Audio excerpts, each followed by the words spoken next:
ಇತಿಹಾಸದಲ್ಲಿ ಪಲ್ಲವರು, ಪಾಂಡ್ಯರು, ಚೇರರು, ಚೋಳರು, ಚಾಲುಕ್ಯರು, ನೊಳಂಬ ಪಲ್ಲವರು, ಹೊಯ್ಸಳರು ಎಂದು ಗುರುತಿಸಿಕೊಂಡರು.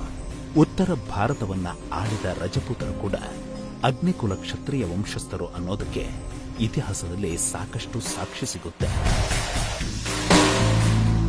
ಬೇಲೂರು, ಚಿದಂಬರಂ, ಮಧುರೆ ಪ್ರದೇಶಗಳನ್ನ ಕೇಂದ್ರವನ್ನಾಗಿಸಿಕೊಂಡು ಆಡಳಿತ ನಡೆಸಿದ ವೀರ ಬಲ್ಲಾಳ ಕೂಡ ಅಗ್ನಿಕುಲಸ್ಥ.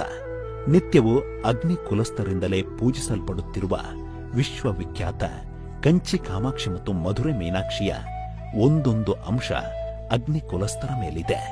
ಈ ಇಬ್ಬರು ಮಹಾದೇವತೆಗಳ ಆಶೀರ್ವಾದ ಕೋಟೆ ಕಾಯುವ ಈ ವೀರ ಖಲಿಗಳ ಮೇಲಿದೆ.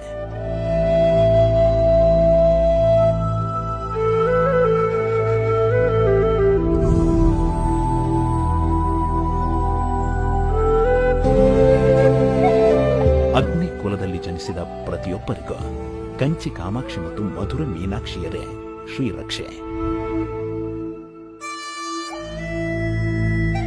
ದ್ರಾವಿಡ ದೇಶದಲ್ಲಿ ಪುದುಚೇರಿಗೆ ಪಶ್ಚಿಮ ದಿಕ್ಕಿನಲ್ಲಿರುವ ಕುಮುಳ ಅನ್ನೋ ದಕ್ಷಿಣ ತಿರುಪತಿ ಮಹಾಸ್ಥಳದಲ್ಲಿ ಅಗ್ನಿವಂಶದವರು ವೈಷ್ಣವ ಸಿದ್ಧಾಂತವನ್ನ ಅನುಸರಿಸುತ್ತಿದ್ದಾರೆ.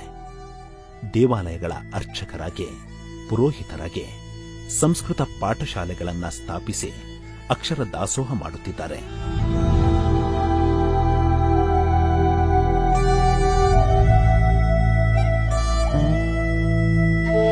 ಹೀಗೆ ಎಲ್ಲಾ ಕಾರ್ಯಗಳಲ್ಲೂ ತಮ್ಮನ್ನು ತೊಡಗಿಸಿಕೊಂಡಿರುವ ಅಗ್ನಿಕುಲದವರು ವಹ್ನಿಕುಲಸ್ಥರು ಎಂದು ಕೂಡ ಗುರುತಿಸಿಕೊಂಡಿದ್ದಾರೆ.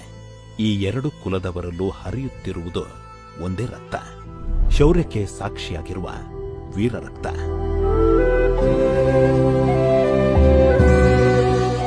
ವಿಶಾಲವಾದ ಕರ್ನಾಟಕದಲ್ಲೂ ಶತಮಾನಗಳ ಹಿಂದೆ ಅಗ್ನಿಕುಲಸ್ಥರು ನೆಲೆಯೂರಿದ್ದಾರೆ. ತಮ್ಮದೇ ಆದ ಆಚರಣೆ, ಸಂಸ್ಕೃತಿ, ಸಂಪ್ರದಾಯಗಳಿಂದ ಜನಜನಿತರಾಗಿದ್ದಾರೆ. ಕರುನಾಡಿನಲ್ಲಿ ಆಳ್ವಿಕೆ ನಡೆಸಿದ ಗಂಗರು ಕೂಡ ಅಗ್ನಿಕುಲದವರೇ ಆಗಿದ್ದಾರೆ.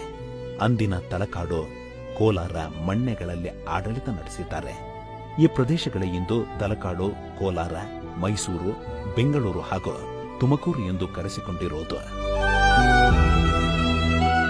ಅಗ್ನಿಕುಲ ಅತ್ಯಂತ ಪ್ರಾಚೀನ ಕುಲಗಳಲ್ಲಿ ಒಂದು ಎಂದು ಕರೆಸಿಕೊಳ್ಳುತ್ತೆ.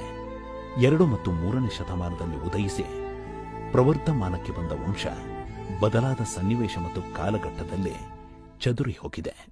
ಪಲ್ಲವ, ಚೋಳ, ಚೇರ, ನೊಳಂಬ ಹಾಗೂ ಗಂಗರ ಕಾಲದಲ್ಲಿ ತಿಗಳ ಜನಾಂಗದವರು ಜಮೀನು